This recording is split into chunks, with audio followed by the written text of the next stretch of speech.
BJP. നേതാവ് പ്രകാശ് ജാവ്ദേക്കറുമായുള്ള കൂടിക്കാഴ്ച വിവാദത്തെ തുടർന്ന് എൽ.ഡി.എഫ്. Convener EP. ജയരാജന് ആ സ്ഥാനം നഷ്ടമായ രാഷ്ട്രീയ സംഭവവികാസത്തിന് നാം സാക്ഷ്യം വഹിച്ചു. ഇ.പി. ജയരാജൻ്റെ നീക്കങ്ങൾ ഇനി എന്ത് എന്ന് എല്ലാവരും ഉറ്റുനോക്കുകയാണ്. ബി.ജെ.പിയും സസൂക്ഷ്മമാണ് ഇ.പി. ജയരാജൻ്റെ നീക്കങ്ങളെ ശ്രദ്ധിക്കുന്നത്. കഴിഞ്ഞ ലോക്സഭാ തെരഞ്ഞെടുപ്പ് കേരളത്തിൽ ബി.ജെ.പിയുടെ ആത്മവിശ്വാസം വർദ്ധിപ്പിച്ചിട്ടുണ്ട്. കണ്ണൂരിൽ 1 ലക്ഷത്തിന് മുകളിൽ വോട്ട് എന്നത് ബി.ജെ.പിയുടെ എക്കാലത്തെയും വലിയ സ്വപ്നമായിരുന്നു. സി രഘുനാഥാണ് സ്ഥാനാർത്ഥിയെങ്കിൽ ബി.ജെ.പി. വോട്ട് പോലും കിട്ടില്ല എന്നായിരുന്നു എൽ.ഡി.എഫും യു.ഡി.എഫും കണക്കുകൂട്ടിയത്. വോട്ടെണ്ണിയപ്പോൾ എല്ലാവരും ഞെട്ടി. സി രഘുനാഥ് ബി.ജെ.പിയിലും താരമായി. രാഷ്ട്രീയ സംഭവവികാസങ്ങൾ ഓരോ നിമിഷവും മാറി മറിയുകയാണ്. കേരളം പിടിക്കുക എന്നത് ഇവിടുത്തെ നേതാക്കളുടെ മാത്രം സ്വപ്നമല്ല, സാക്ഷാൽ നരേന്ദ്രമോദിയുടെ സ്വപ്നം കൂടിയാണത്. കേരളത്തിൽ ബി.ജെ.പി. ഇനി എത്ര ദൂരം സഞ്ചരിക്കാനുണ്ട് ആ സ്വപ്നം യാഥാർത്ഥ്യമാകാൻ? ഇനി ഏതൊക്കെ നേതാക്കൾ ബി.ജെ.പിയിലേക്ക് വരും? ബി.ജെ.പിയുമായി ബന്ധപ്പെട്ട് മറ്റ് പാർട്ടികളിൽ നിന്ന് നേതാക്കളെയും പ്രവർത്തകരെയും കൊണ്ടുവരുന്നതിന് ഒരു സംവിധാനം തന്നെ നേതൃത്വം ഉണ്ടാക്കിയിട്ടുണ്ട്. അതിലെ അംഗമാണ് സി രഘുനാഥ്. ആരൊക്കെ ഇനി ബി.ജെ.പിയിലേക്ക് വരാൻ പോകുന്നു? ആരുമായൊക്കെ ചർച്ചകൾ നടന്നിട്ടുണ്ട്? ഈ കാര്യങ്ങളിൽ വെളിപ്പെടുത്താൻ പറ്റുന്നതൊക്കെ നമ്മളോട് സി രഘുനാഥ് തുറന്നു പറയും എന്ന് നമുക്ക് പ്രതീക്ഷിച്ചുകൊണ്ട് കണ്ണൂർ വിഷൻ BMH ക്വസ്റ്റ്യൻ അവറിൻ്റെ ഈ എപ്പിസോഡ് ആരംഭിക്കുന്നു. എല്ലാ പ്രേക്ഷകർക്കും ക്വസ്റ്റ്യൻ അവറിലേക്ക് സ്വാഗതം സി രഘുനാഥ്. നമസ്കാരം. ലോക്സഭാ തെരഞ്ഞെടുപ്പിൽ താങ്കൾ NDAയുടെ സ്ഥാനാർത്ഥിയായിരുന്നു. 1 ലക്ഷത്തിലധികം വോട്ട്. അതൊരു സ്വപ്നമായിരുന്നു ബി.ജെ.പിയുടെ, പക്ഷെ അത് യാഥാർത്ഥ്യമായി. താങ്കൾ തൃപ്തനാണോ ഈ വോട്ടിൽ? 1,20,000-ന് കേവലം 124 വോട്ട് മാത്രമാണ് കുറവുള്ളത്. ഞാൻ സ്ഥാനാർത്ഥിയായി വരുമ്പോൾ കോൺഗ്രസ്സുകാരും കമ്മ്യൂണിസ്റ്റുകാരും ധരിച്ചത് CK പത്മനാഭൻ എന്ന് പറയുന്ന നമ്മുടെ പ്രഗത്ഭ നേതാവ് നേടിയ 67,000 വോട്ടിൽ നിന്ന് വോട്ട് വീതം താഴോട്ട് പോകുമെന്നായിരുന്നു പല ആളുകളും ധരിച്ചത്. എന്നാൽ സ്ഥാനാർത്ഥിയായ അന്ന് മുതൽ നിങ്ങളെപ്പോലെയുള്ള പത്രമാധ്യമ സുഹൃത്തുക്കളോട് ഞാൻ പറഞ്ഞത്, കണ്ണൂരിൽ ഇതുവരെ ഇല്ലാത്തൊരു മുന്നേറ്റം ബി.ജെ.പിക്ക് ഉണ്ടാക്കാൻ സാധിക്കുമെന്നാണ്. എൻ്റെ പ്രതീക്ഷ 1,40,000-ന് മുകളിലായിരുന്നു. പക്ഷേ 1,20,000-ഓളം വോട്ടുകൾ ബി.ജെ.പിക്ക് ലഭിച്ചിട്ടുണ്ട്. 67,000 വോട്ടിൽ നിന്ന് 1,20,000 വോട്ട് എന്ന് പറയുന്നത് ചെറിയ കാര്യമല്ല. കേരളത്തിൽ ബി.ജെ.പി. സ്ഥാനാർത്ഥികളുടെ കൂട്ടത്തിൽ ഏകദേശം 100% വോട്ട് വീതം വർദ്ധിപ്പിച്ച ഒരു സ്ഥാനാർത്ഥി ആണ് ഞാൻ. നേരത്തെ എല്ലാവരും ധരിച്ചതുപോലെ 60,000-70,000 വോട്ടിന് മുകളിൽ ബി.ജെ.പിക്ക് കണ്ണൂരിൽ കടന്നു പോകാൻ സാധിക്കില്ല എന്ന് പറഞ്ഞ ആളുകളായിരുന്നു കണ്ണൂരിലുണ്ടായത്. കേരളത്തിൻ്റെ രാഷ്ട്രീയ സാഹചര്യം പരിശോധിച്ചാൽ ബി.ജെ.പിക്ക് അഭൂതപൂർവമായ വളർച്ചയുണ്ടായിട്ടുണ്ട്. 15% വോട്ട് ഷെയറിൽ നിന്ന് ബി.ജെ.പി. 20%-ലേക്ക് ബി.ജെ.പിയുടെ വോട്ട് ഷെയർ വർദ്ധിപ്പിക്കാൻ കഴിഞ്ഞ പാർലമെൻറ്റ് തെരഞ്ഞെടുപ്പിൽ നമുക്ക് സാധിച്ചിട്ടുണ്ട്. 11ഓളം അസംബ്ലി നിയോജകമണ്ഡലങ്ങളിൽ ബി.ജെ.പി. 1-ാം സ്ഥാനത്തുണ്ട്. 9ഓളം സ്ഥലങ്ങളിൽ അസംബ്ലി നിയോജകമണ്ഡലങ്ങളിൽ ബി.ജെ.പി. 2-ാം സ്ഥാനത്തുണ്ട്. 25,000-ന് മേലെ വോട്ട് ഷെയറുള്ള ഏകദേശം 20ഓളം മണ്ഡലങ്ങൾ കേരളത്തിൽ ഇന്ന് ബി.ജെ.പിക്കുണ്ട്. അപ്പോൾ ഇതൊക്കെ കാണിക്കുന്നത് കേരളത്തിലെ ഒരു ത്രികോണ മത്സരം കേരളത്തിലെ രാഷ്ട്രീയ രംഗത്തുണ്ടായിരിക്കുന്നു. ഇതുവരെ ബി.ജെ.പി. എഴുതിത്തള്ളിയ ആളുകളൊക്കെ തന്നെ ബി.ജെ.പിയെ ശ്രദ്ധിക്കാൻ തുടങ്ങിയിരിക്കുന്നു എന്നുള്ളതാണ് സത്യം. ന്യൂനപക്ഷങ്ങളിലടക്കമുള്ള ആളുകൾ ബി.ജെ.പിക്ക് അനുകൂലമായി വോട്ട് ചെയ്യുന്നൊരു സാഹചര്യം ഉണ്ടായിട്ടുണ്ട്. മോദിജിയുടെ 3-ാം വരവ് കേരളത്തിലെയും ഇന്ത്യയിലെ ജനങ്ങൾ ആഗ്രഹിച്ചിട്ടുണ്ട്. അതിൻ്റെ ഭാഗമായി തന്നെയാണ് യുവാക്കളുടെ നല്ലൊരു ശതമാനം വോട്ട് ബി.ജെ.പിക്ക് അനുകൂലമായി മാറിയിട്ടുണ്ട്. 20%-ലേക്ക് എത്തിയിരിക്കുന്നു. മത്സരിച്ച എല്ലാ മണ്ഡലങ്ങളിലും BJP വോട്ട് ഷെയർ വർദ്ധിപ്പിച്ചിട്ടുണ്ട് എന്നുള്ളതാണ് വസ്തുത. കണ്ണൂരിൻ്റെ രാഷ്ട്രീയ പശ്ചാത്തലം പരിശോധിക്കുകയാണെങ്കിൽ കോൺഗ്രസ് ജയിച്ച, സുധാകരൻ ജയിച്ച ഈ അവസ്ഥയിൽ പോലും 1 ലക്ഷത്തിൽ പരം വോട്ടുകൾക്ക് ജയിച്ചപ്പോഴും കോൺഗ്രസിനും UDFനും 11,500 വോട്ടോളം കുറവ് വന്നിട്ടുണ്ട്. ഇടതുപക്ഷത്തിനാണെങ്കിൽ LDFനാണെങ്കിൽ 23,000-ലധികം വോട്ടുകൾ അവരുടെ വോട്ടിൻ്റെ ഭാഗത്തു നിന്ന് ചോർച്ചയുണ്ടായിട്ടുണ്ട്. ഈ വോട്ടുകൾ BJPക്ക് അനുകൂലമായി മാറുകയും എനിക്ക് അതോടൊപ്പം തന്നെ 25,000-ന് മേലെ 26,000-ന് മേലെ വോട്ടുകൾ ലഭിക്കുകയും ചെയ്തപ്പോഴാണ് ഏകദേശം 12% മേലെ വോട്ടുകൾ കണ്ണൂരിൽ BJPക്ക് ലഭിച്ചത്. ഇനി കേവലം നമുക്ക് നടന്നു പോകാൻ, താണ്ടാൻ ചെറിയ ദൂരം മാത്രമേ ബാക്കിയുള്ളൂ. കേരളത്തിൽ ഇടതുപക്ഷ ജനാധിപത്യ മുന്നണിക്ക് ഒരു MP മാത്രമാണ്. ഇടതുപക്ഷ ജനാധിപത്യ മുന്നണിയുടെ MP രാധാകൃഷ്ണൻ ജയിച്ചത് കേവലം 16,000 വോട്ടുകൾക്ക്. നമ്മുടെ കേന്ദ്രമന്ത്രി സുരേഷ് ഗോപി അവർകൾ ജയിച്ചത് 80,000-ഓളം വോട്ടുകൾക്കാണ് തൃശ്ശൂരിൽ നിന്ന് ജയിച്ചു വന്നത്. അപ്പോൾ കേരളത്തിൽ അവഗണിക്കാൻ പറ്റാത്ത ഒരു രാഷ്ട്രീയ പ്രസ്ഥാനമായി BJP മാറിയിട്ടുണ്ട്.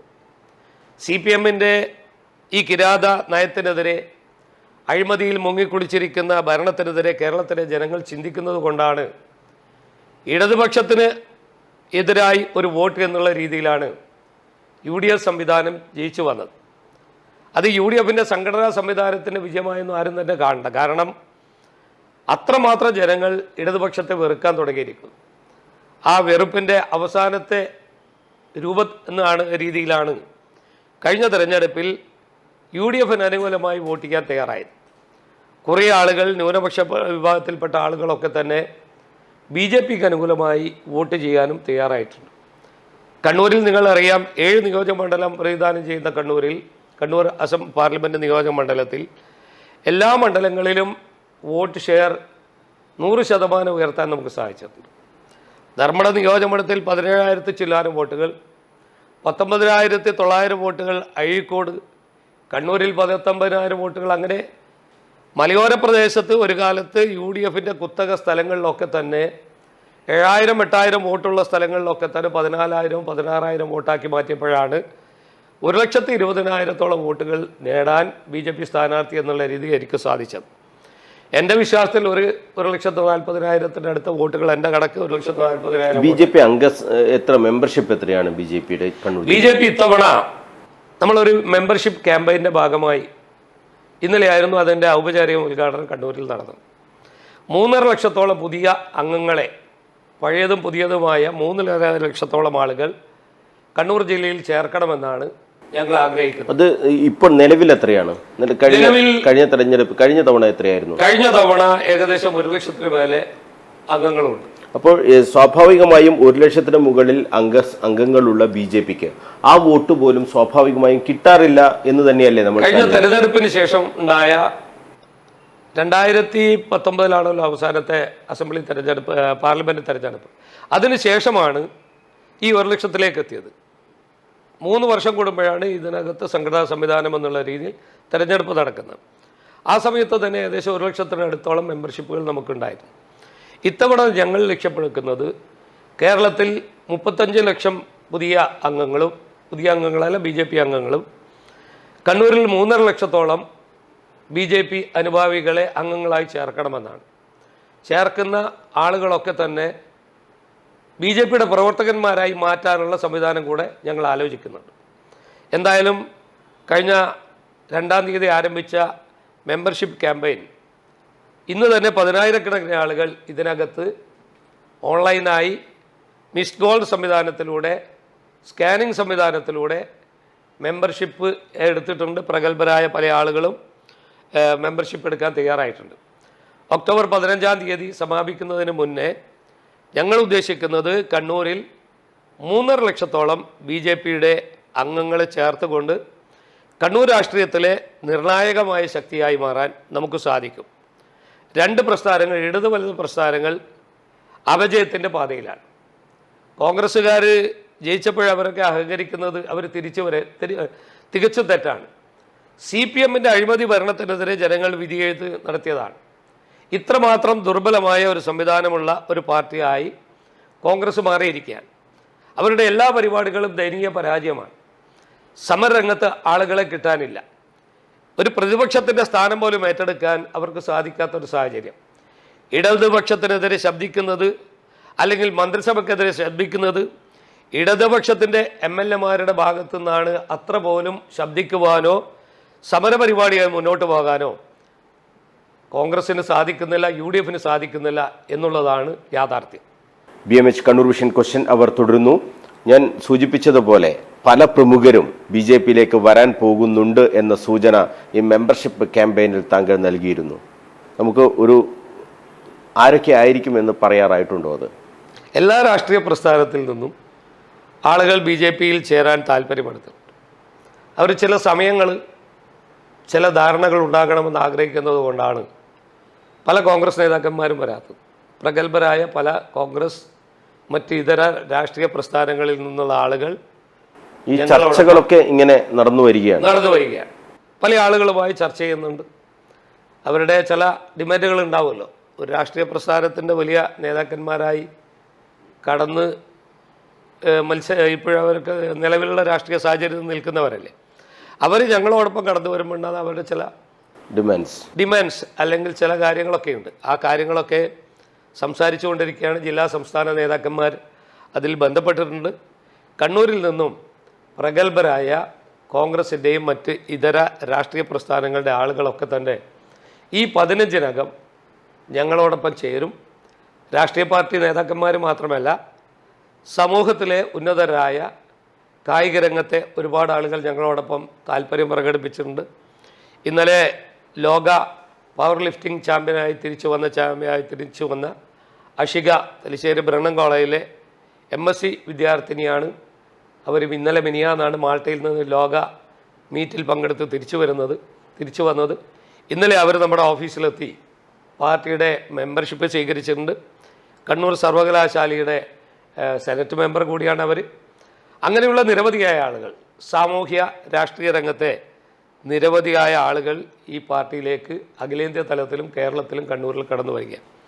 ഇന്നലെ ഞാൻ മനസ്സിലായ ക്രിക്കറ്റ് പ്ലെയർ, അതുപോലെ തന്നെ കേരളത്തിൽ സംഗീത സംവിധായകൻ മോഹൻ സിതാര അടക്കമുള്ള ആളുകൾ, ഇവരൊക്കെ തന്നെ ഈ പാർട്ടി KL മോഹനവർമ്മയുടെ പേര് CKP പത്മനാഭൻ പറഞ്ഞിട്ടുണ്ടായിരുന്നു. അത് അങ്ങനെ ഒരു ചർച്ച ഇന്നലെ നടന്നിട്ടുണ്ട്. അദ്ദേഹം ചേരുമെന്നാണ് കരുതുന്നത്. അതുപോലെ തന്നെ മോഹൻ സിതാര മിനിയാന്ന് പാർട്ടിയിൽ മെമ്പർഷിപ്പ് എടുത്തിട്ടുണ്ട്. നിരവധിയായ ആളുകൾ BJP-യെ തൊട്ടുകൂടാത്ത പാർട്ടി എന്നുള്ള രീതിയിൽ മാറ്റി നിർത്താൻ ഇനി കേരളത്തിലോ ഇന്ത്യയിലോ സാധ്യമല്ല എന്ന് തെളിയിച്ചുകൊണ്ടിരിക്കുകയാണ്. ഈ പ്രകാശ് ജാവ്ദേക്കറുമായുള്ള കൂടിക്കാഴ്ച വിവാദത്തെ തുടർന്ന് LDF-ന്റെ കൺവീനർ സ്ഥാനം പോലും EP ജയരാജന് നഷ്ടമാകുന്ന ഒരു സാഹചര്യം ഉണ്ടായിട്ടുണ്ട്.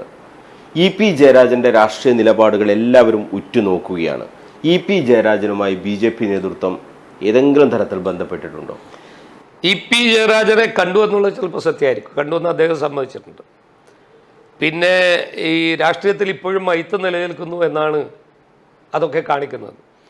ഒരു രാഷ്ട്രീയ നേതാവിനെ കണ്ടതിൻ്റെ പേരിൽ ഒരു പാർട്ടി നടപടിയെടുത്ത് അദ്ദേഹത്തെ പുറത്താക്കുന്ന ഒരു സാഹചര്യം ഉണ്ടായപ്പോൾ എനിക്ക് പറയാനുള്ള EP ജയരാജൻ തെരുവിലാക്കപ്പെടില്ല എന്ന് തന്നെയാണ് എൻ്റെ വിശ്വാസം. അദ്ദേഹം ഒരിക്കലും ഉപേക്ഷിക്കപ്പെടുന്ന ഒരാളായിരിക്കില്ല. കേരള രാഷ്ട്രീയത്തിൽ തനതായ വ്യക്തിമുദ്ര പതിപ്പിച്ച EP ജയരാജനെ പോലെയുള്ള ആളുകൾ പ്രസ്ഥാനത്തിലേക്ക് വന്നാൽ സ്വാഗതം ചെയ്യുന്നതിൽ തെറ്റുണ്ടെന്ന് എനിക്ക് തോന്നുന്നില്ല. അതൊക്കെ തീരുമാനിക്കേണ്ട അഖിലേന്ത്യാ നേതൃത്വമാണ്. അദ്ദേഹം വരുമോ ഇല്ലയോ എന്ന് അദ്ദേഹത്തിൻ്റെ രാഷ്ട്രീയ തീരുമാനം അദ്ദേഹമാണ് എടുക്കേണ്ടത്. പക്ഷേ ഈ രാഷ്ട്രീയ രംഗത്ത് അയിത്തം ഇനിയും ഉണ്ടാകാൻ പാടില്ല. വ്യത്യസ്ത രാഷ്ട്രീയ പാർട്ടികൾക്ക് അന്യോന്യം കാണുവാനും ഇരിക്കുവാനും സംസാരിക്കുവാനും സാധിക്കുന്ന ഒരു രാഷ്ട്രീയ സാഹചര്യം ഇന്ത്യ രാജ്യത്തുണ്ട്. അപ്പോൾ അതൊക്കെ കേരളത്തിലും മാറ്റി മറിക്കേണ്ടതാണ്. പ്രകാശ് ജാവ്ദേക്കർ അദ്ദേഹത്തെ കണ്ടു അല്ലെങ്കിൽ അദ്ദേഹത്തെ കണ്ടു എന്നൊക്കെ പറയുമ്പോൾ അതൊരു വലിയ തെറ്റൊന്നും. രാഷ്ട്രീയ നേതാക്കന്മാർ പരസ്പരം കാണും.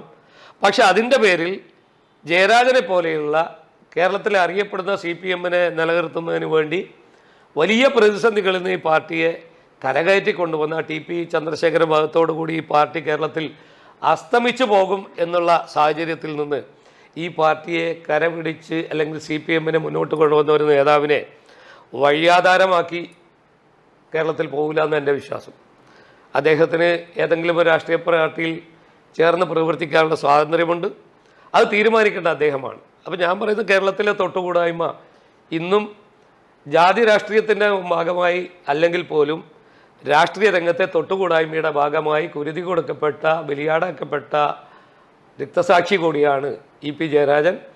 അദ്ദേഹം ഞങ്ങളുടെ പാർട്ടിയിൽ വരികയാണെങ്കിൽ ഏറെ സന്തോഷമുണ്ട്. വരുമെന്ന് എനിക്കറിയില്ല, അദ്ദേഹം തീരുമാനിക്കണം, പാർട്ടി നേതൃത്വം തീരുമാനിക്കണം. പക്ഷെ അദ്ദേഹം വരികയാണെങ്കിൽ വന്നാൽ സന്തോഷത്തോടെ സ്വീകരിക്കും, തീർച്ചയായിട്ടും. അതിപ്പോൾ ആര് വന്നാലും നമ്മൾ സ്വീകരിക്കും. KPCCയുടെ ഏത് നേതാവ് വന്നാലും ഞങ്ങൾ സ്വീകരിക്കും. കമ്മ്യൂണിസ്റ്റ് പാർട്ടിയുടെ നേതാക്കന്മാർ വന്ന് സ്വീകരിക്കും. അങ്ങനെ പല കമ്മ്യൂണിസ്റ്റ് പാർട്ടിയുടെ നേതാക്കന്മാർ വന്നതിൻ്റെ പേരിലാണല്ലോ ഇപ്പം ബംഗാളിലും ത്രിപുരയിലൊക്കെ തന്നെ പാർട്ടി മുന്നോട്ട് വന്നത്. EP ജയരാജൻ ഇപ്പോഴും ഒരു രാഷ്ട്രീയ സ്പേസ് ഉണ്ട്. തീർച്ചയായിട്ടും EP ജയരാജൻ കേരളത്തിലെ ഏത് രാഷ്ട്രീയ പ്രസ്ഥാനത്തിൽ പോയാലും രാഷ്ട്രീയ സ്പേസ് ഉണ്ടെന്ന് വിശ്വസിക്കുന്ന ഒരാളാണ്.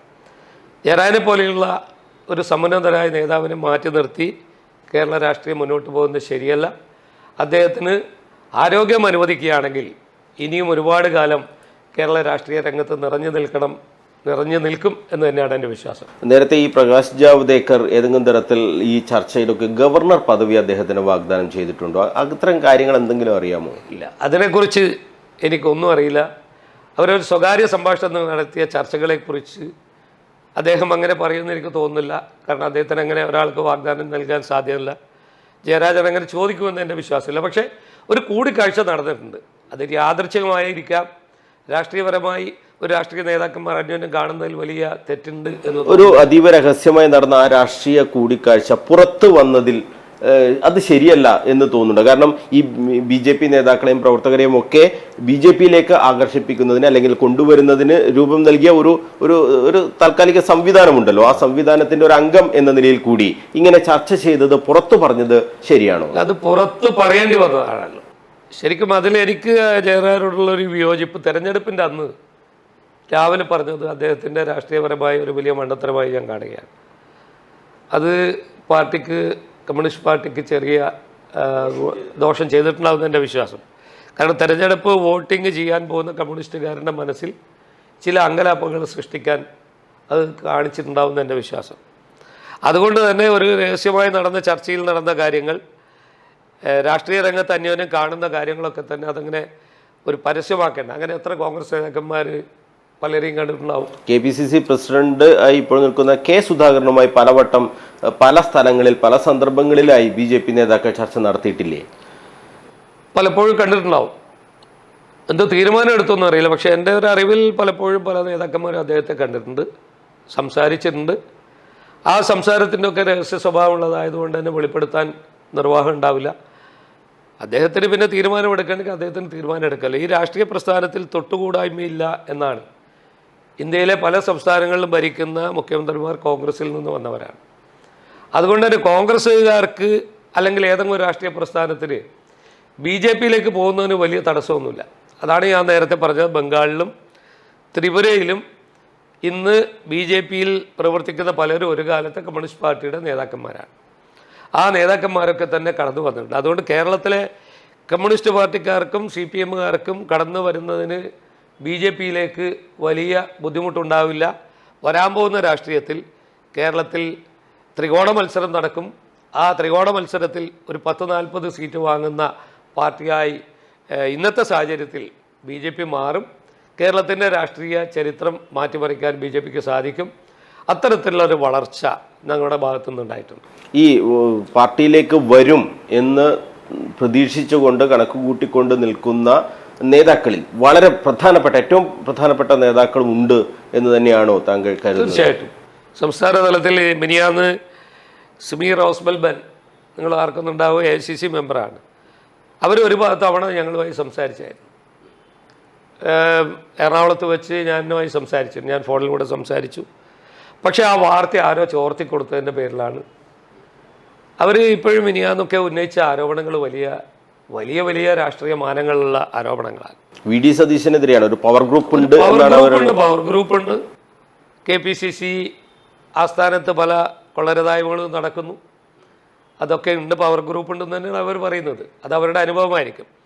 അവർ ഡൽഹി കേന്ദ്രീകരിച്ച് പ്രവർത്തിച്ച ഒരാളായിരുന്നു. ലീഡറുമായും വലിയ രമേശ് ചെന്നിത്തലയൊക്കെയായി വളരെ അടുത്ത ബന്ധമുള്ള AICC മെമ്പറാണ്. സോണിയാഗാന്ധിയുമായി പോലും അടുപ്പമുണ്ടെന്നാണ് എൻ്റെ അറിവ്. അങ്ങനെയുള്ള ഒരാൾ വെറുതെ പറയില്ലല്ലോ. അവരെ CPM അയച്ചു എന്നുള്ള രീതിയിലാണ് പ്രതിപക്ഷ നേതാവ് ആരോപിക്കുന്നത്. അത് ശരിയാണോ? അങ്ങനെ CPM അയച്ചു എന്ന് എനിക്ക് പറയാൻ കഴിയില്ല. എന്തായാലും അവർക്ക് കുറേയായി ഈ നേതൃത്വത്തോട് അഭിപ്രായ വ്യത്യാസമുണ്ട്. തെരഞ്ഞെടുപ്പിന് മുന്നേ ഒരു തവണ ഞാൻ അവരുമായി ബന്ധപ്പെട്ടിരുന്നു. അപ്പോൾ എന്നോട് പറഞ്ഞു, ഒരു വാർത്ത ഇങ്ങനെ വന്നു, ഒരു പത്രവാർത്ത ഉണ്ടായി, ഇങ്ങനെ ഇവരൊക്കെ ചേരുന്നു എന്നുള്ള പത്രവാർത്തയുണ്ട്, അത് മോശമായിപ്പോയി, അതാരാണ് കൊടുത്തതെന്നറിയില്ല. അപ്പോൾ അന്ന് ഞാൻ വിളിച്ചപ്പോൾ എന്നോട് പറഞ്ഞു, ആ വാർത്ത വന്നാൽ എനിക്ക് കുറച്ച് അപകടം ഉണ്ടായി. പക്ഷേ എനിക്ക് തോന്നുന്നു അവരെ പോലെയുള്ള ആളുകൾ, ഒരുപാട് ആളുകൾ, അവരെ ഒരു പേരെടുത്ത് ഞാൻ പറയുന്നില്ല, ഒരുപാട് ആളുകൾ കോൺഗ്രസിനകത്തുള്ള പല നേതാക്കന്മാരും ഇന്നും ബന്ധപ്പെട്ടുകൊണ്ടിരിക്കുന്നുണ്ട്. അവരൊക്കെ തന്നെ അവരുടെ ഭാവി എന്തായിരിക്കും ഈ പാർട്ടിയിൽ എന്നുള്ള തീരുമാനത്തിൽ ഉറച്ചു നിൽക്കുന്നവരാണ്. അതുകൊണ്ടാണ് അവർ വരാനൊൽപ്പം സാവകാശമെടുക്കുന്നത്. എന്തായാലും കോൺഗ്രസിനകത്ത് സംഘടനാ തെരഞ്ഞെടുപ്പോ പുതിയ അഡ്ജസ്റ്റ്മെൻ്റ് ഒന്നും ഉണ്ടാവില്ല, എല്ലാം കെട്ടടങ്ങിയിരിക്കുന്നു. ചെറുപ്പക്കാരൊക്കെ വഴിയാധാരമായി പോയിരിക്കുന്നു. കണ്ണൂർ ജില്ലയിലെ യൂത്ത് കോൺഗ്രസിൻ്റെ അവസ്ഥ പരിതാപകരമായി ഞാനിപ്പോൾ കാണുകയാണ്. പല പരിപാടികളിൽ ആളെ കിട്ടാത്ത അവസ്ഥയുണ്ട്. അതൊക്കെ കണ്ണൂരിലെ ഗ്രൂപ്പ് രാഷ്ട്രീയത്തിൻ്റെ ഭാഗമായാണ്. കാരണം ആ പയ്യൻ ജയിച്ചു വന്നൊരു വിഭാഗത്തിൻ്റെ ആളായാണ്, മത്സരിച്ച് പരാജയപ്പെട്ട പ്രബലമായ വിഭാഗത്തിൻ്റെ ഒരു പയ്യനാണ്. അപ്പോൾ അവർ രണ്ടുപേരും സഹകരിക്കാൻ തയ്യാറില്ല. പല പരിപാടികളും കണ്ണൂരിൽ പൊളിഞ്ഞു പോകുന്ന ഒരു സാഹചര്യമുണ്ട്. സുധാകരൻ എന്ന് പറയുന്ന വ്യക്തി വന്നാൽ മാത്രമേ കണ്ണൂരിൽ പരിപാടി വിജയിക്കൂ എന്നുള്ളൊരു സാഹചര്യമുണ്ട്. അദ്ദേഹം ഉദ്ഘാടനം ചെയ്തില്ലെങ്കിൽ പരിപാടി പരാജയപ്പെടും. കണ്ണൂരിലെ കോൺഗ്രസ് ജയിച്ചു എന്നൊക്കെ സത്യമാണ്. പക്ഷേ കോൺഗ്രസിൻ്റെ സംഘടനാ സംവിധാനം ഏറെ ദുർബലമായി കൊണ്ട് തന്നെയാണ് ഇപ്പോഴും പോകുന്നത്. ഞാനില്ലാത്തൊരു പാർട്ടിയെക്കുറിച്ച് ഇനി അധികം പറയുന്നതിൽ കാര്യമില്ല, അത് അവരുടെ കാര്യമാണ്. പക്ഷേ കണ്ണൂരിൽ കോൺഗ്രസിൻ്റെ തകർച്ച ഉണ്ടാകും എന്ന് നമ്മൾ ഈ കഴിഞ്ഞ ഒരു മാസം മുമ്പ് വലിയ വിവാദമായിരുന്നു ഒരു കൂടോത്ര വിവാദം. സുധാകരൻ്റെ വീട്ടിൽ, KPCC ആസ്ഥാനത്ത്, ഡൽഹിയിൽ ഓഫീസിൽ, ഇവിടെയൊക്കെ കൂടോത്രം ചെയ്തു. സുധാകരൻ എന്ന രാഷ്ട്രീയ നേതാവിനെ ഇല്ലാതാക്കാൻ, അദ്ദേഹത്തെ ഇല്ലാതാക്കുക എന്ന ലക്ഷ്യത്തോടു കൂടി കൂടോത്രം ചെയ്തു എന്ന് വളരെ ഞെട്ടലോടുകൂടിയാണ് ഈ വാർത്ത കേരളം കേട്ടത്. അതിൻ്റെ ദൃശ്യങ്ങൾ സഹിതം, ആ കൂടോത്രം പുറത്തെടുക്കുന്നതിൻ്റെ ദൃശ്യങ്ങൾ സഹിതം. അതിൽ തന്നെ സുധാകരൻ പറയുന്നത്, ഇത്രയൊക്കെ ചെയ്തിട്ടും ഞാനിപ്പോഴും ജീവനോടെ ഇരിക്കുന്നത് മഹാഭാഗ്യം എന്ന്. ആ സംഭവം താങ്കൾ കണ്ടിരുന്നോ, അറിഞ്ഞിരുന്നോ?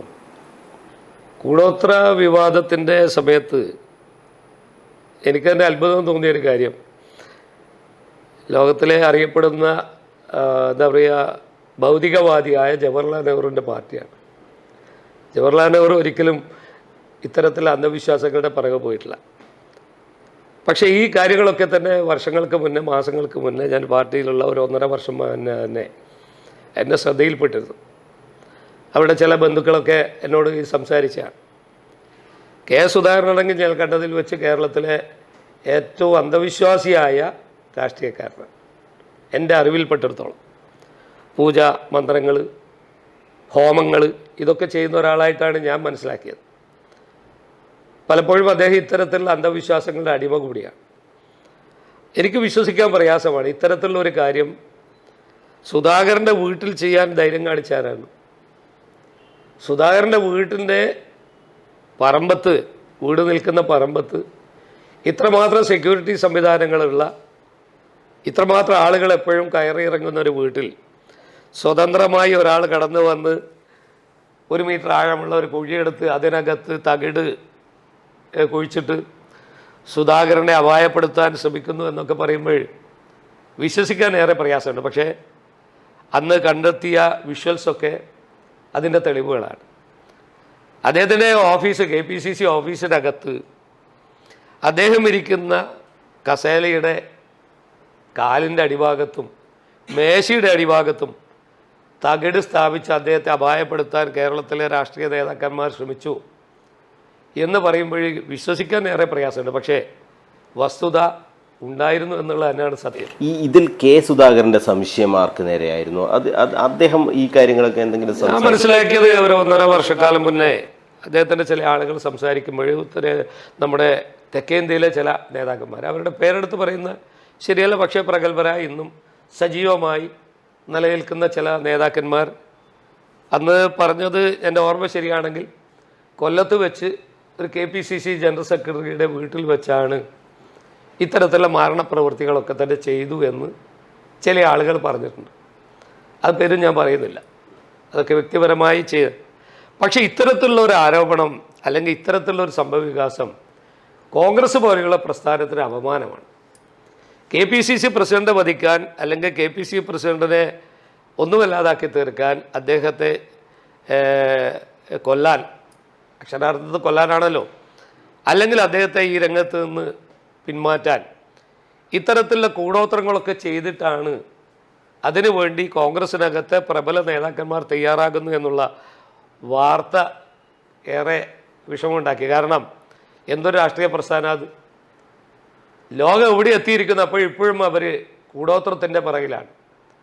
ഇന്ത്യ, നമുക്ക് ബഹിരാകാശത്ത് നമ്മുടെ ഇന്ത്യയുടെ ശാസ്ത്രജ്ഞന്മാർ ബഹിരാകാശത്ത് പോകാൻ തയ്യാറായി നിൽക്കുമ്പോൾ, ചന്ദ്രനിൽ ഇറങ്ങാൻ തയ്യാറാകുമ്പോൾ ഇപ്പോഴും ഇത്രമാത്രം അബദ്ധജടിലമായ അന്ധവിശ്വാസികളായ കോൺഗ്രസ് നേതൃത്വം ആണ് കേരളത്തിലുള്ളത്.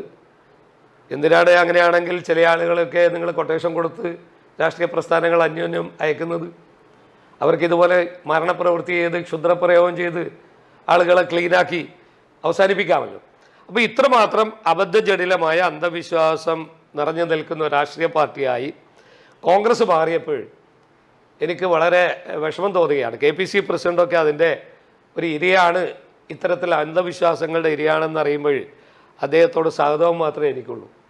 അദ്ദേഹത്തിൻ്റെ അന്നത്തെ ഓഡിയോ ക്ലിപ്പിംഗ് പ്രകാരം ഞാൻ ഇതൊക്കെ ചെയ്തിട്ട് രക്ഷപ്പെട്ടല്ലോ എന്ന് പറയുമ്പോഴും അദ്ദേഹത്തിൻ്റെ ഉത്കണ്ഠ, അദ്ദേഹം ഇപ്പോഴും വിശ്വസിക്കുന്ന അദ്ദേഹത്തിന് ശാരീരികമായി അസ്വസ്ഥ ഉണ്ടാകാനുള്ള കാരണം ഇത്തരത്തിലുള്ള ക്ഷുദ്രപ്രവർത്തനങ്ങളാണ്. ആ ക്ഷുദ്രപ്രവർത്തനങ്ങളിൽ കണ്ടെത്തിയ തകിടുകളൊക്കെ തന്നെ ഞാൻ അവരുടെ ബന്ധുക്കളുമായി സംസാരിച്ചപ്പോൾ അവർ പറഞ്ഞു അതൊക്കെ മലബാറിലെ ചില നേതാക്കന്മാരുടെ ഒത്താശയോടുകൂടി തിരുവിതാംകൂറിലെ കോൺഗ്രസിൻ്റെ നേതാക്കന്മാർ ചെയ്തു എന്നാണ്. കാരണം മലബാറിലെ ക്ഷുദ്രപ്രയോഗത്തിൻ്റെ ചില അംശങ്ങൾ അതിലുണ്ട്. തകിടിലൊക്കെ തന്നെ രുദ്രമൂർത്തികളൊക്കെ, എനിക്കിതൊന്നും അറിയില്ല, ഞാൻ ഇതിലൊന്നും വിശ്വസിക്കാത്ത ഒരാളാണ്. അവരന്ന് പറഞ്ഞ കാര്യങ്ങളാണ്. ഞാൻ ഈ സമയം നടക്കുമ്പോൾ ഈ വാർത്ത വന്നെന്ന് ചില ബന്ധുജനങ്ങളോടൊക്കെ അവരോട് സംസാരിച്ചു, സുഹൃത്തുക്കളോട് സംസാരിച്ചപ്പോൾ പറഞ്ഞു അതിനകത്തുള്ള കോലങ്ങളും അതിനകത്തുള്ള ആഭിചാര പ്രക്രിയ നടത്തിയ തകിടിലൊക്കെ തന്നെ മലബാറിലെ ചില ക്ഷേത്രങ്ങളുമായി ബന്ധപ്പെട്ട കാര്യങ്ങളാണ്. അത് മലബാറിലെ ചില നേതാക്കന്മാരെ സഹായം അതിൽ തേടിയിട്ടുണ്ട്. പക്ഷെ എനിക്ക് പറയാനുള്ളത് സുധാകരൻ തന്നെ അത് ശക്തമായി വെളിപ്പെടുത്തണം. കാരണം അദ്ദേഹത്തിൻ്റെ കൂടെ നടക്കുന്ന മുഴുവൻ ആളുകളെയും സംശയത്തിൻ്റെ മുൾമുനയിൽ നിർത്തിയിരിക്കുകയാണ്. അദ്ദേഹം അത് പറയണം, ആരാണ് ചെയ്തതെന്ന് അദ്ദേഹം പറയാൻ തയ്യാറാണ്. കാരണം അദ്ദേഹത്തിൻ്റെ വീട്ടിൽ നൂറുകണക്കിന് സാധാ പ്രവർത്തകന്മാരടക്കം കയറി ഇറങ്ങുന്നതാണ്. പോലീസിൻ്റെ സാന്നിധ്യമുണ്ട്, അദ്ദേഹത്തിൻ്റെ സെക്യൂരിറ്റി ഉണ്ട്, വീട്ടിൽ ഇഷ്ടംപോലെ ആളുകളുടെ കുടുംബാംഗങ്ങൾ. പിന്നെ എങ്ങനെയായിരിക്കും ഇതവിടെ കുടിച്ചിട്ട് ഉണ്ടാവുക? എന്താണ് അതിന്റെ എന്തെന്നായാലും അതില് അവരുടെ അവിടെ ഉള്ള ആളുടെ സാന്നിധ്യം, അവരുടെ സാഹചര്യം, അവരുടെ സഹായം ഉണ്ടാവും. സഹായം ഇല്ലാതെ ചെയ്യാൻ സഹായം കണ്ണൂരിലെ ചില നേതാക്കന്മാരുടെ സഹായത്തോടു കൂടി മാത്രമേ ചെയ്യാൻ പറ്റൂ.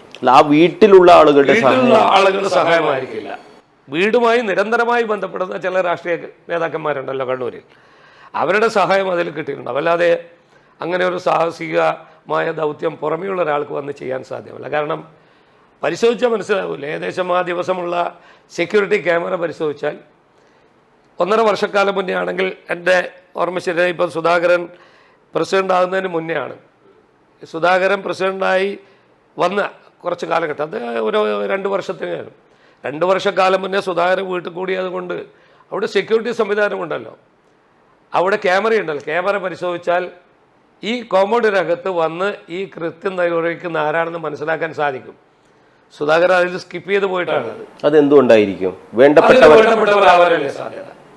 വേണ്ടപ്പെട്ടവർ തന്നെയാണ്. അല്ലാതെ സുധാകരൻ്റെ എന്താ പറയുക, ബെഡ്റൂമിൽ പോലും കയറാൻ അവകാശമുള്ള നേതാക്കന്മാരുണ്ട് കണ്ണൂരിൽ. പക്ഷേ ഇത്തരം ഒരു കാര്യം ചെയ്യുന്നവർ വേണ്ടപ്പെട്ടവരായാലും സുധാകരൻ അവരെ ഇനിയും ഒന്നിച്ചു കൊണ്ട് നടക്കുന്നത്. സുധാകരനെ കുറിച്ച് ഇനി പറയുന്നതിൽ അർത്ഥമില്ല. സുധാകരൻ ഇന്നും ശത്രുവിനെയും മിത്രത്തെയും തിരിച്ചറിഞ്ഞിട്ടില്ല. അദ്ദേഹത്തിൻ്റെ പുതിയ ശരീരഭാഷയൊക്കെ കാണുമ്പോൾ അദ്ദേഹം ഏറെ അവശനായി എനിക്ക് തോന്നുകയാണ്. അത് കാണുമ്പോൾ ഒരു വിഷമം തോന്നുന്നുണ്ട്. പക്ഷേ അതുകൊണ്ട് തന്നെ അദ്ദേഹത്തിൻ്റെ ശത്രുവിനെയും മിത്രത്തെയും തിരിച്ചറിയാത്തത് കൊണ്ട് അദ്ദേഹം കൂടെ നടക്കുന്നവരൊക്കെ മിത്രങ്ങളാണെന്ന് കരുതുന്നു.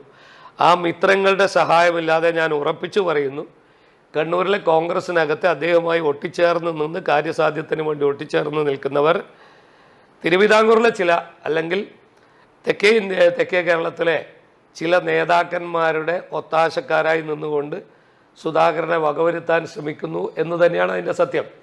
പക്ഷെ അതിൽ എത്രമാത്രം അതിന് സാങ്കേതികത്വമുണ്ട്, അതിന് എത്രമാത്രം ശാസ്ത്രീയതയുണ്ട് എന്ന് പറഞ്ഞാൽ അതൊരു വിവരമില്ലായ്മ മാത്രമായിട്ടാണ് ഞാൻ കാണുക. ഞാൻ ഇതിലൊന്നും വിശ്വസിക്കാത്ത ഒരാളായിരുന്നു. ഈ കൂടോത്രത്തിന്റെ വഴികളിലൊക്കെ തന്നെ രാജ്മോഹൻ ഉണ്ണിത്താൻ എംപിയുടെ സാന്നിധ്യം കൂടി കാണുന്നു. ഇതിലെന്തെങ്കിലും അസ്വാഭാവികതയോ? കോൺഗ്രസിന്റെ ഒരു ചരിത്രം, ഞാൻ അതാണ് പറഞ്ഞത്, ഏറ്റവും അന്ധവിശ്വാസ ജടിലമായ ഒരു പാർട്ടിയാണ്. അന്ധവിശ്വാസം കൂടെ നിറഞ്ഞിരിക്കുന്ന ഒരു പാർട്ടിയാണ്. പല നേതാക്കന്മാരും, ഇപ്പോൾ രാജ്മോഹൻ ഉണ്ണിത്താനും കാസർഗോഡ് എത്തുന്നവരെ അദ്ദേഹം തൊടുന്ന 3 കുറിയുണ്ട്. 3 തരം കുറി, കറുത്തത്, ചുവപ്പ്, അതിനകത്ത് മഞ്ഞ, അങ്ങനെയൊക്കെയാണ്. അവിടെ ഇപ്പം മതന്യൂനപക്ഷങ്ങളുടെ വോട്ട് നേടാൻ അദ്ദേഹം ആ കുറിയൊക്കെ മായ്ച്ചു എന്നും പറയുന്നത് കേട്ടിട്ടുണ്ട്.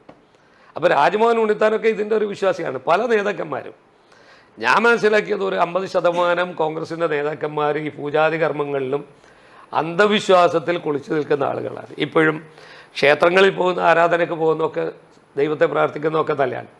പക്ഷേ പല ആളുകൾ പൂജാരിയുടെ അടുത്തും ജ്യോതിഷികളുടെ അടുത്തും ഇത്തരത്തിലുള്ള മാരണപ്രയോഗങ്ങളും ഇത്തരത്തിലുള്ള പൂജാതി കർമ്മങ്ങളൊക്കെ ചെയ്യുന്നു. ഞാൻ അതിൽ രാജ്മോഹൻ ഉണ്ണിത്താനും സുധാകരനും ഏകദേശം തുല്യം തന്നെയാണ്. അദ്ദേഹം ഇഷ്ടംപോലെ പൂജാതി കർമ്മം ചെയ്യുന്നു എന്നുള്ള. രാജ്മോഹൻ ഉണ്ണിത്താനാണോ ഇത് കണ്ടെത്താനുള്ള ഈ ഒരു? രാജ്മോഹൻ ഉണ്ണിത്താൻ ഇതിൻ്റെ കർമ്മിയെ കൊണ്ടുവന്നു, മെറ്റൽ ഡിറ്റക്ടറോട് കൂടിയിട്ട് കണ്ടുപിടിച്ചു എന്നൊക്കെയാണ് പറയുന്നത്.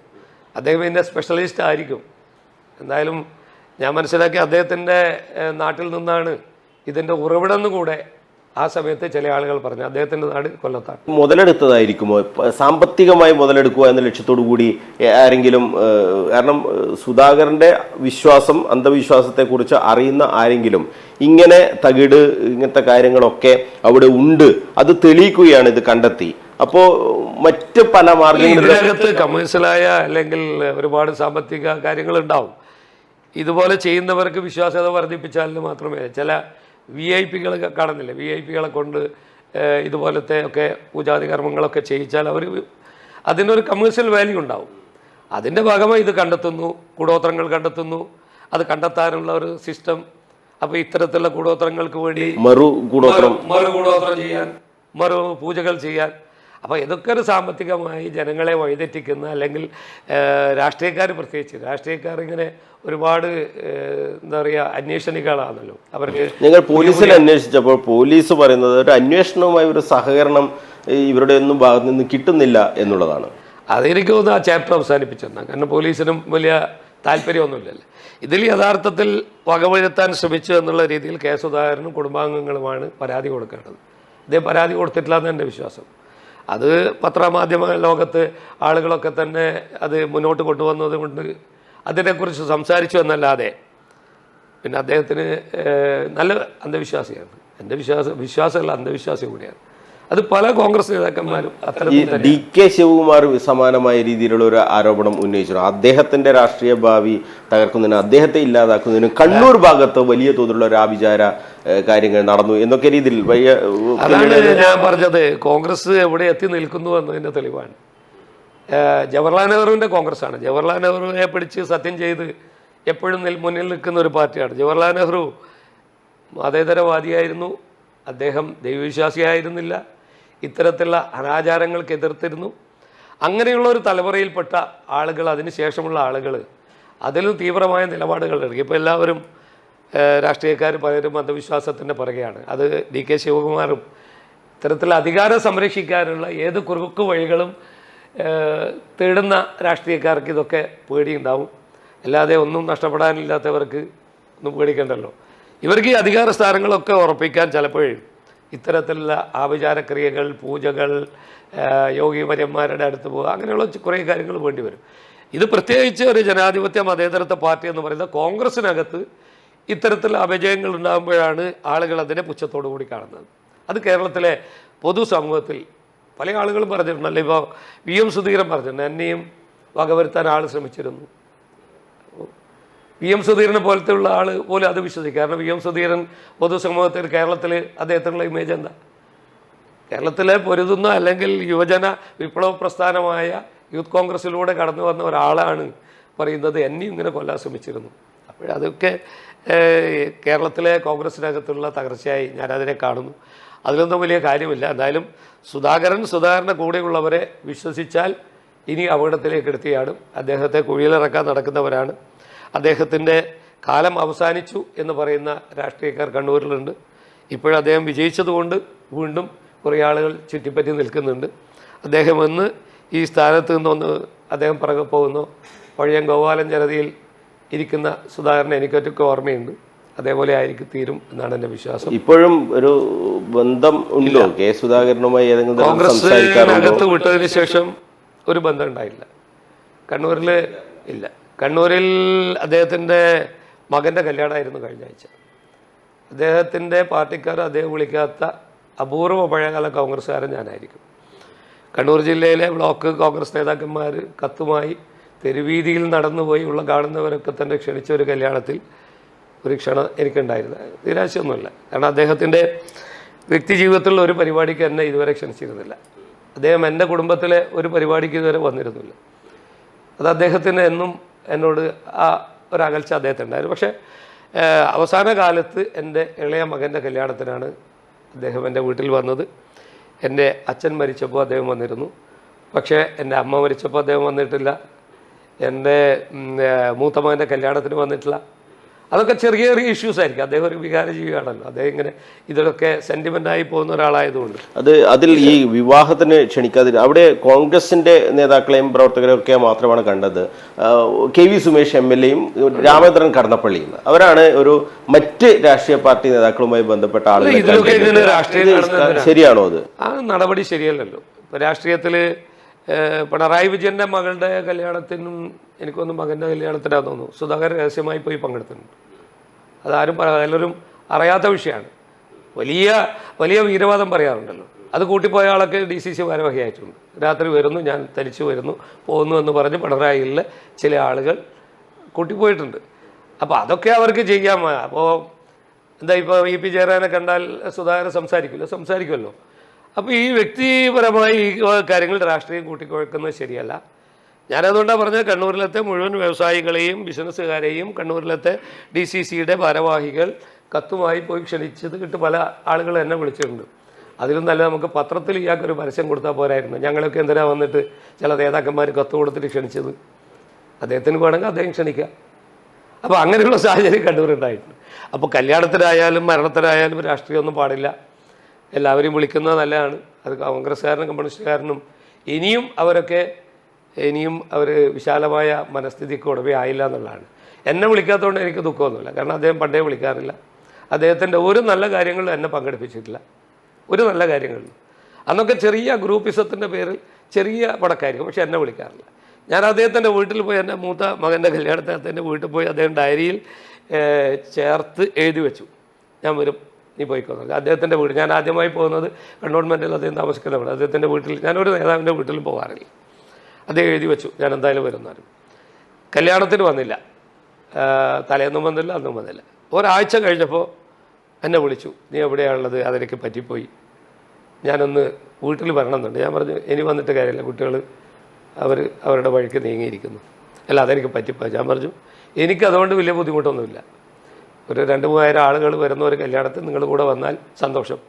P ജയരാജനും MV ജയരാജനും കടന്നപ്പള്ളി രാമചന്ദ്രനും എൻ്റെ ഏട്ടൻ്റെ സൗഹൃദം വെച്ചിട്ട് അവിടെ വന്ന് എൻ്റെ കുടുംബാംഗങ്ങളോടൊപ്പം ഫോട്ടോ എടുത്ത് പോയാൽ അന്നത്തെ കോൺഗ്രസ്സുകാരനായി എനിക്ക് ക്ഷീണമുണ്ട്. അത്രയേ ഉള്ളൂ. എനിക്ക് നിങ്ങൾ വന്നില്ല, എനിക്കൊന്നുമില്ല, കുട്ടികളെ കല്യാണം ഭംഗിയായി നടന്ന് എന്ന് പറഞ്ഞാൽ എനിക്ക് പറ്റിപ്പോയി. അന്ന് ചില ആളുകളൊക്കെ ഇങ്ങനെ, അദ്ദേഹത്തിന് എപ്പോഴും അങ്ങനെ ആളെന്നാണ് ചെവി പറയുക, അതിനനുസരിച്ച് വികാരപരമായി അദ്ദേഹം തീരുമാനിക്കുന്ന ഒരാളാണ്. അപ്പോൾ അതിലൊന്നും എനിക്ക് പ്രയാസമൊന്നുമില്ല. അദ്ദേഹത്തിൻ്റെ ഒരു കാര്യത്തിന് ഞാൻ ഇതുവരെ പങ്കെടുത്തിട്ടില്ല. അദ്ദേഹം എൻ്റെ 2 കാര്യത്തിൽ പങ്കെടുത്തു. എൻ്റെ അച്ഛൻ മരിച്ചപ്പോൾ അദ്ദേഹം വന്നിരുന്നു, എൻ്റെ അമ്മ മരിച്ചപ്പോൾ വന്നിട്ടില്ല, എൻ്റെ ഇളയ മകൻ്റെ കല്യാണത്തിന് തലേന്ന് വന്നിരുന്നു. ഈ 2 കാര്യങ്ങളെ അദ്ദേഹം എൻ്റെ കുടുംബത്തിലെ നല്ല കാര്യത്തിലും മോശം കാര്യത്തിലും പങ്കെടുത്തുള്ളൂ. അദ്ദേഹത്തിൻ്റെ ജീവിതത്തിലെ ഒരു നല്ല കാര്യത്തിനും എനിക്ക് പങ്കെടുക്കാൻ അവസരം അദ്ദേഹം തന്നിട്ടുമില്ല. അത് നിരാശയൊന്നുമില്ല. എല്ലാവരും വിളിക്കുമ്പോൾ ഇങ്ങനെ ആൾ ചോദിക്കല്ല, നിങ്ങളെ വിളിച്ചിട്ടില്ലേ? അത് പലരും വിളിക്കാത്ത അങ്ങനെ എത്ര കല്യാണമുണ്ട്. പക്ഷേ ഒരു കമ്മ്യൂണിസ്റ്റുകാരനായാലും കോൺഗ്രസ്സുകാരനായാലും കല്യാണത്തിനും മരണ വീടുകളിലൊക്കെ തന്നെ അങ്ങനെ രാഷ്ട്രീയം പാടില്ല. അതെന്ത് സങ്കുചിതമായാലും അത് തെറ്റായിപ്പോയി എന്നുള്ള അഭിപ്രായക്കാരാണ്. ആരെയും വിളിക്കണം. എന്താ കമ്മ്യൂണിസ്റ്റുകാരനെ വിളിച്ചാലെന്ത്? കമ്മ്യൂണിസ്റ്റുകാരനെ വേദി പങ്കിടാൻ സുധാകരൻ അങ്ങനെ വിരോധമില്ല. അതുകൊണ്ടാണ് ഞാൻ പറഞ്ഞത് പിണറായി വിജയൻ്റെ വീട്ടിലെ കല്യാണത്തിൽ രഹസ്യമായി പോയ സുധാകരനാണെന്ന് എനിക്കറിയാം. നമ്മൾ കഴിഞ്ഞ ക്വസ്റ്റ്യൻ അവറിൽ CK പത്മനാഭനുമായി നടത്തിയ ഒരു അഭിമുഖത്തിൽ അദ്ദേഹം വലിയ തോതിലുള്ള ആരോപണം ഉന്നയിക്കുന്ന ഒരു സാഹചര്യം ഉണ്ടായിരുന്നു. അതായത് BJPയിലേക്ക് വരുന്ന മറ്റു പാർട്ടികളിൽ നിന്ന് വരുന്ന ആളുകൾക്കൊക്കെ വാരിക്കോരി സ്ഥാനങ്ങൾ കൊടുക്കുന്നു. സുരേഷ് ഗോപിയെ അടക്കം അദ്ദേഹം പേരെടുത്ത് സുരേഷ് ഗോപി BJP പ്രവർത്തകനോ നേതാവോ അല്ല എന്നുവരെ പറയേണ്ടി വരുന്ന ഒരു സാഹചര്യം CK പത്മനാഭന് ഉണ്ടായിട്ടുണ്ട്. ആ കാര്യങ്ങളിലൊക്കെ ഈ മറ്റ് പാർട്ടികളിൽ നിന്ന് വന്ന ആളുകൾക്ക് വലിയ തോതിലുള്ള ഒരു നീരസം ഉണ്ട് എന്നും കേട്ടിട്ടുണ്ട്. ഏത് രീതിയിലാണ് ആ കാര്യങ്ങളൊക്കെ കണ്ടത്? അല്ല, CK പത്മനാഭൻജിയെ എങ്ങനെയാണ് അത് പറഞ്ഞത് എനിക്കറിയില്ല, ഏത് സാഹചര്യത്തിലാണ്. പാർട്ടിയിൽ പുതുതായി വന്നവർക്ക് വേണ്ട രീതിയിലുള്ള പരിഗണന പാർട്ടി കൊടുക്കുന്നുണ്ട്. അത് പാർട്ടിയുടെ അഖിലേന്ത്യാ നേതൃത്വത്തിന് അതിനൊരു സ്ട്രാറ്റജി ഉണ്ടാവുമല്ലോ. സുരേഷ് ഗോപി അവിടെ വന്നതുകൊണ്ട് അവിടെ ഒരു സീറ്റ് കിട്ടി. അങ്ങനെ പല ആളുകളും പാർട്ടിയിൽ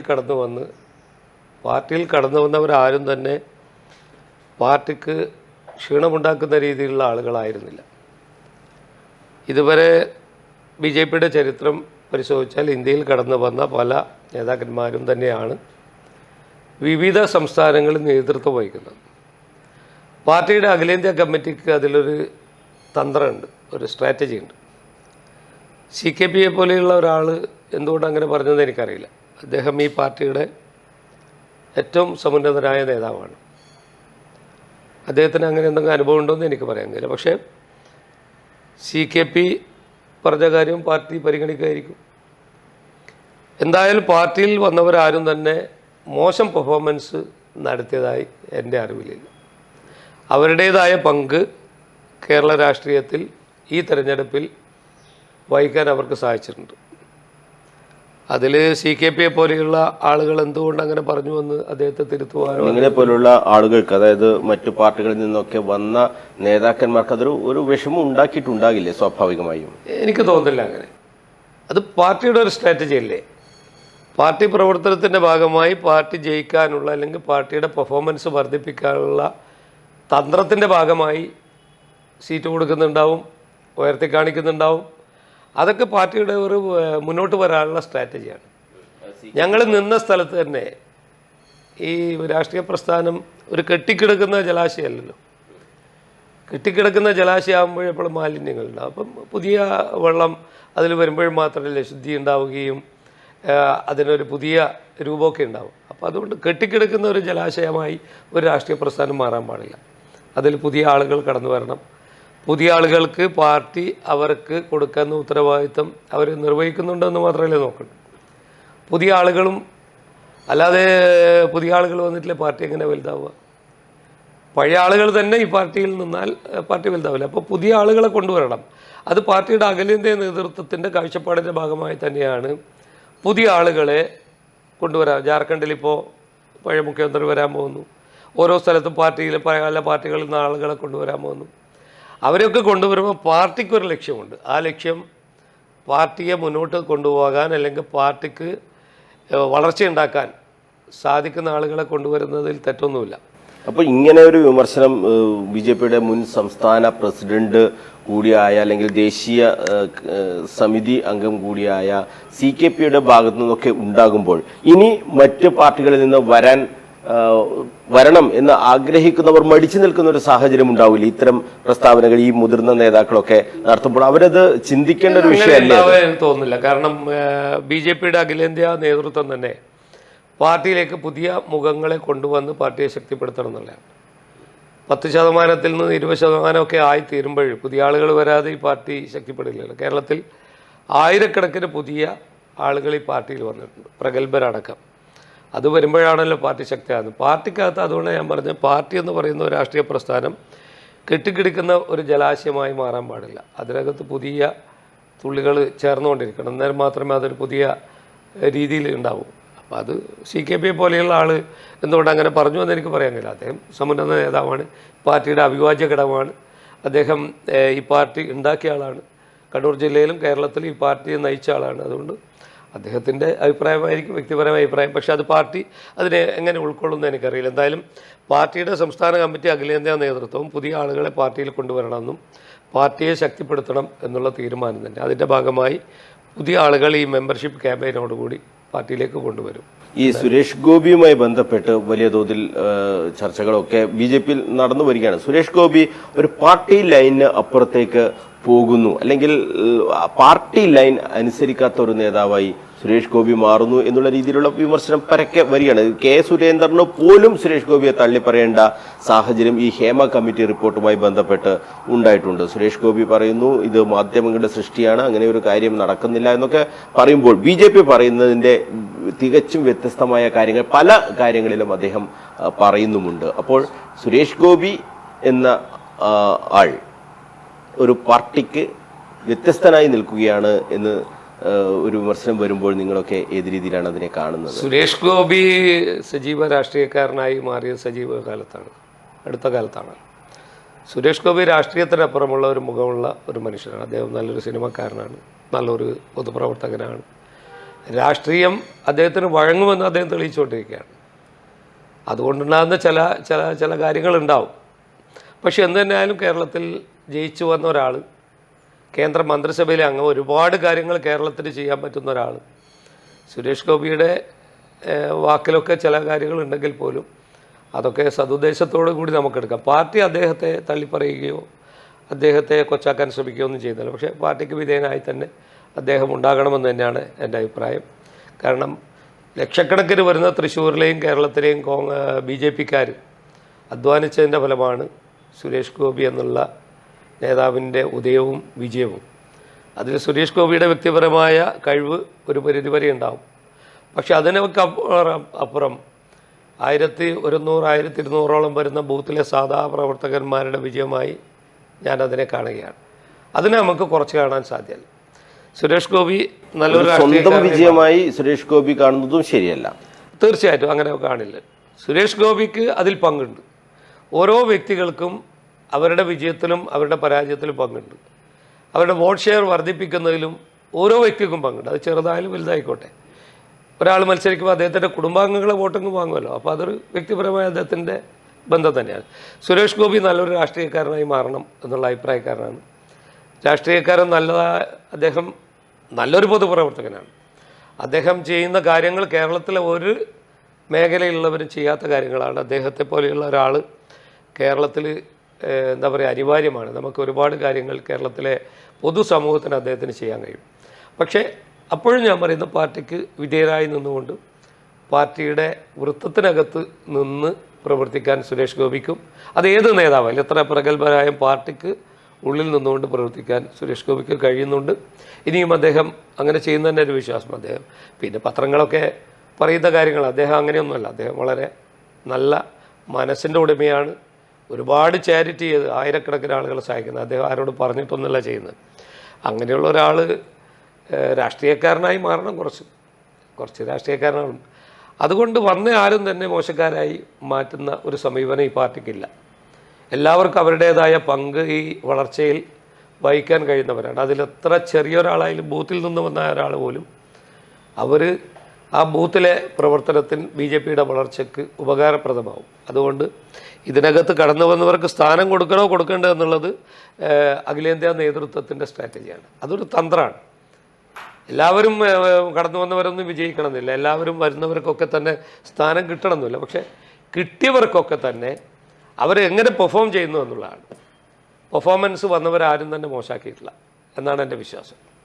ഒറ്റ കാര്യം കൂടി, ഇപ്പോൾ വലിയ വിവാദം കത്തിപ്പടർന്ന ഒരു സാഹചര്യമുണ്ട്. PV അൻവർ MLA ഈ പോലീസിനും അതോടൊപ്പം തന്നെ മുഖ്യമന്ത്രിയുടെ പൊളിറ്റിക്കൽ സെക്രട്ടറിക്കെതിരെയൊക്കെ ആഞ്ഞടിക്കുകയാണ്.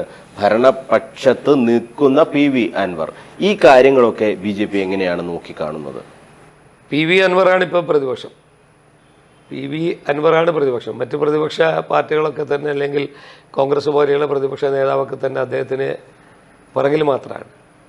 PV അൻവറിനൊരു രാഷ്ട്രീയ ലക്ഷ്യമുണ്ട്. ഇന്ന് ആരംഭിക്കുന്ന പാർട്ടിയുടെ സെക്രട്ടേറിയറ്റ് യോഗത്തിന് മുന്നേ ഇത്തരം വിഷയങ്ങൾ ഉന്നയിച്ചുകൊണ്ട് പിണറായി വിജയനെതിരെ തന്നെയാണ് അദ്ദേഹം സംസാരിച്ചതൊക്കെ തന്നെ. പിണറായി വിജയൻ്റെ വകുപ്പിൽ അദ്ദേഹത്തിൻ്റെ പൊളിറ്റിക്കൽ സെക്രട്ടറി അനധികൃതമായി കൈകടത്തുന്നു എന്ന് പറഞ്ഞാൽ പിണറായി വിജയന് അത് അംഗീകരിക്കാൻ സാധിക്കും. അതുകൊണ്ട് പിണറായി വിജയൻ അത് ഒരിക്കലും അംഗീകരിച്ചു കൊടുക്കില്ല. കാരണം പിണറായി വിജയൻ്റെ ഒരു ശൈലി വെച്ചിട്ട് അദ്ദേഹം ഈ പാർട്ടിയിലെ അപ്രമാദിത്യമുള്ള അല്ലെങ്കിൽ ഏറ്റവും പ്രഗത്ഭനായ എന്ന് അദ്ദേഹം വിശ്വസിക്കുന്ന ഏറ്റവും കഴിവുള്ള ആളാണ്. അദ്ദേഹത്തിൻ്റെ വകുപ്പിൽ ആരെങ്കിലും ഇടപെട്ട് എന്തുതന്നെയാലും കേരളത്തിലെ പോലീസിനകത്ത് ഒരു മാറ്റം അനിവാര്യമാണ്. കാരണം പോലീസായാലും ശരി, ഇന്നത്തെ ഭരണപക്ഷത്തിൻ്റെ നേതാക്കന്മാരൊക്കെ തന്നെ ഒരു അവിശുദ്ധ കൂട്ടുകെട്ടിൻ്റെ ഭാഗമായി എന്തൊക്കെ ആരോപണങ്ങളാണ്. നിങ്ങൾ ആലോചിച്ച് നോക്കുക, പിണറായി വിജയൻ്റെ ഏറ്റവും വിശ്വസ്തനായ ADGP അദ്ദേഹത്തെ ഇന്നലത്തെ പത്രസമ്മേളനത്തിൽ അദ്ദേഹത്തിൻ്റെ ചാനൽ ചർച്ചയിലൊക്കെ തന്നെ അൻവർ പറയുന്നത് അദ്ദേഹം ആൻറ്റി സോഷ്യൽ മാത്രമല്ല ആൻറ്റി ഇന്ത്യനാണ്, ഇന്ത്യ വിരുദ്ധനാണ്, ദേശവിരുദ്ധനാണ്, അതുപോലെ തന്നെ അധോലോക രാജാവാണ്, ദാവൂദ് ഇബ്രാഹിമിൻ്റെ ശിഷ്യനാണ്. എന്തൊക്കെ ആരോപണങ്ങളാണ്. അദ്ദേഹത്തിനെതിരെയുള്ള ആരോപണങ്ങളൊക്കെ അന്വേഷിക്കാൻ അദ്ദേഹത്തിൻ്റെ കീഴിലുള്ള ഉദ്യോഗസ്ഥരെയാണ് വെച്ചിരിക്കുന്നത്. ഈ അൻവർ പറയുന്നത് ഈ പോലീസിൽ RSS നുഴഞ്ഞു കയറുകയാണ്, ഈ ADGPക്ക് അടക്കം RSS ആണ് എന്നാണ് അൻവർ പറയുന്നത്. എന്താണ് അതിന്റെ? RSSകാർക്ക് അങ്ങനെ ഏതിലും പോകാൻ പാടില്ലാത്തൊന്നുമില്ല. RSS ഇന്ത്യയുടെ അവിഭാജ്യ ഘടകമാണ്. 100 വർഷക്കാലമായി ഇന്ത്യയിൽ പ്രവർത്തിക്കുന്ന രാഷ്ട്രീയ പ്രസ്ഥാനം എന്നുള്ള രീതിയിൽ RSSൽ അങ്ങനെ നുഴഞ്ഞു കയറേണ്ട കാര്യമൊന്നുമില്ല. RSSകാർ ഇപ്പോൾ ഏതെങ്കിലും അങ്ങനെ കമ്മ്യൂണിസ്റ്റുകാരെ നുഴഞ്ഞു കയറിഞ്ഞ ആരെയും പറയും. ഈ ADGP അജിത് കുമാർ RSS ആണോ? ശരി, അറിയില്ലല്ലോ. അദ്ദേഹത്തിനൊക്കെ രാഷ്ട്രീയമായിട്ട് ഏതെങ്കിലും കക്ഷിയുണ്ടെന്ന് പറയാം. അങ്ങനെ RSSകാരനാണെങ്കിൽ പിണറായി വിജയൻ്റെ ഏറ്റവും സ്വന്തക്കാരനാവില്ലല്ലോ. കാരണം കേരളത്തിൽ BJP എതിർക്കുന്നതിൽ ഏറ്റവും മുന്നിൽ നിൽക്കുന്നു എന്ന് പറയുന്നത് RSSും പിണറായി വിജയനും ഒക്കെ ബന്ധമുണ്ട്. ഈ ലാവ്ലിൻ കേസൊക്കെ ഇങ്ങനെ മാറി മാറി വരാൻ ഇതാണ് കാരണമെന്നൊക്കെയാണ് പ്രതിപക്ഷത്തിന്റെ ഒരു ആരോപണം വരുന്നത്. പ്രതിപക്ഷത്തിനെന്തും ആരോപിക്കാമല്ലോ. പ്രതിപക്ഷത്തിന് നേതാക്കന്മാരെ കുറിച്ച് അൻവർ പറഞ്ഞിട്ടുണ്ടല്ലോ. പ്രതിപക്ഷത്തെ ചില നേതാക്കന്മാരുടെ കേസ് തേച്ച് മാച്ച് കളഞ്ഞ അജിത് കുമാറാന്ന് പറഞ്ഞിട്ടുണ്ടോ? അങ്ങനെയാണെങ്കിൽ അവരുടെ സോളാറുമായി ബന്ധം ഞാനത് പേരെടുത്ത് പറയുന്നില്ല. ആ കേസ് ഒന്നുമല്ലാതാക്കിയെന്ന് പറയുന്നുണ്ട്. അതിൽ യാഥാർത്ഥ്യം ഉണ്ടോ ശരിക്കും? ഇല്ല, അങ്ങനെയൊന്നും ഉണ്ടാവില്ല. കാരണം അതൊരു ഞാനിപ്പോഴും വിശ്വസിക്കുന്നത് അതിൽ ഉമ്മൻചാണ്ടി പ്രതിയല്ല എന്നുള്ളത് തന്നെയാണ്. ഉമ്മൻചാണ്ടിയെപ്പോലെ ഒരു നേതാവിനെ അദ്ദേഹത്തിൻ്റെ മരണം പോലും ആ ആരോപണത്തിൻ്റെ ഭാഗമാണ്. അതിൽ കോൺഗ്രസ്സുകാർക്ക് വലിയ പങ്കുണ്ടല്ലോ. കോൺഗ്രസ്സുകാർ തന്നെയാണല്ലോ അന്വേഷണ കമ്മീഷനെ വെക്കുന്നതും. ഇപ്പോഴും നമുക്കറിയാലോ അന്വേഷണ കമ്മീഷനൊക്കെ വെച്ചാലുള്ള അവസ്ഥ എന്താണ്? എവിടെയും എത്തിച്ചേരുന്നുണ്ടോ? അപ്പം കോൺഗ്രസ്സിനകത്തുള്ള ഗ്രൂപ്പ് വൈരത്തിൻ്റെ പേരിൽ അന്ന് ഉമ്മൻചാണ്ടിയെ കുരുതി കൊടുത്തവരാണ്. അദ്ദേഹം മരിക്കാൻ പോലും ഇവിടെയായത് ആരോപണമാണ് എന്ന് ഞാൻ ഉറച്ചു വിശ്വസിക്കുന്നു. അദ്ദേഹത്തെ വ്യക്തിപരമായി വലിയ മനസ്സിന് പ്രയാസം ഉണ്ടാക്കിയ സംഗതിയായിരുന്നു. പക്ഷേ അതൊന്നും തെറ്റാണെന്ന് കാലം തെളിയിച്ചു. കോടതിയിൽ പറഞ്ഞല്ലോ.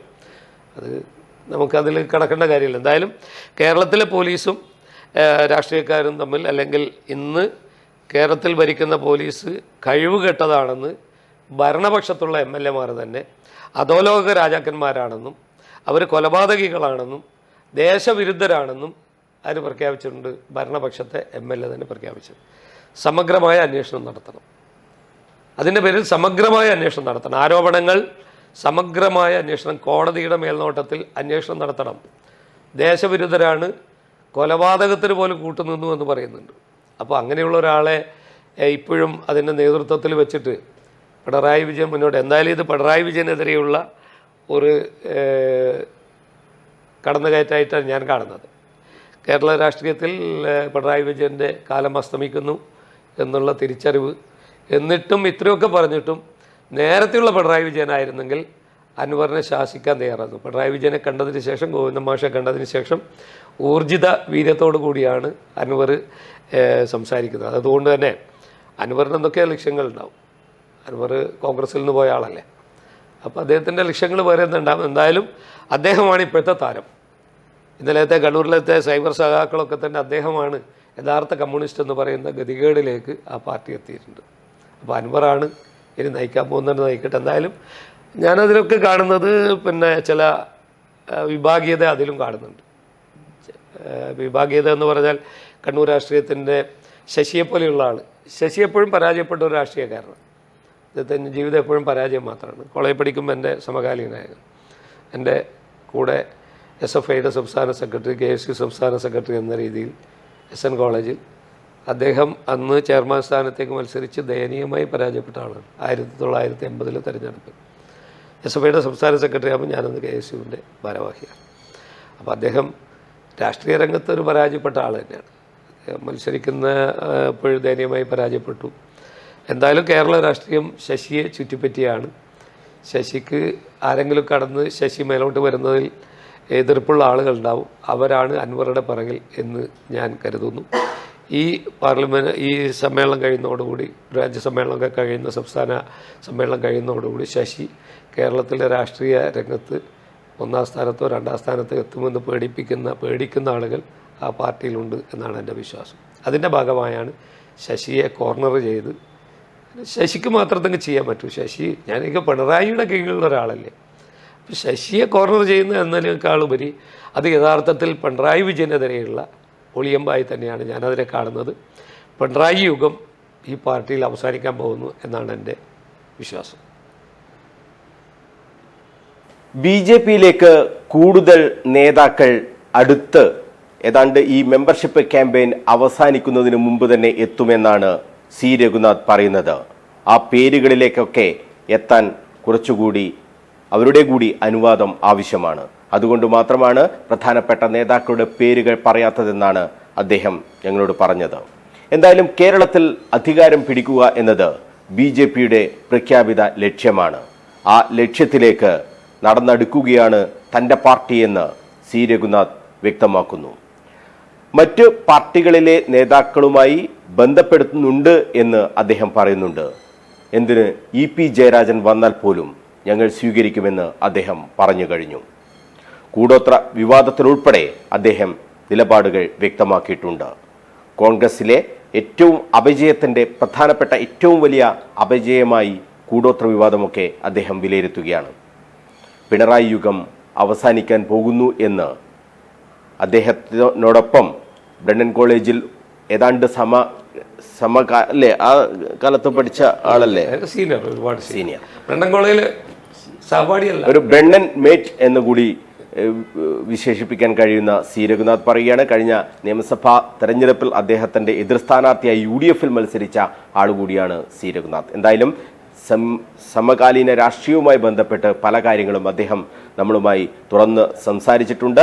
ഇത്രയും നേരം കണ്ണൂർ വിഷൻ ക്വസ്റ്റ്യൻ അവറുമായി ബന്ധപ്പെട്ട ചോദ്യങ്ങൾക്ക് മറുപടി നൽകിയതിന് സി രഘുനാഥിന് കണ്ണൂർ വിഷന്റെ എല്ലാവിധ ഭാവുകങ്ങളും നൽകുകയാണ്. വലിയ സ്ഥാനങ്ങളിലേക്ക് BJPയുടെ ഏറ്റവും ഊർജ്ജസ്വലനായ നേതാവായി മാറിക്കൊണ്ടിരിക്കുന്ന സി രഘുനാഥ് ഇനിയും ഉയരങ്ങളിലേക്ക് എത്തട്ടെ എന്ന ആശംസകളോടുകൂടി കണ്ണൂർ വിഷൻ BMH ക്വസ്റ്റ്യൻ അവറിൻ്റെ ഈ എപ്പിസോഡ് ഇവിടെ അവസാനിക്കുകയാണ്. അടുത്ത ഒരു അതിഥിയുമായി നമുക്ക് അടുത്തയാഴ്ച കാണാം. നന്ദി, നമസ്കാരം.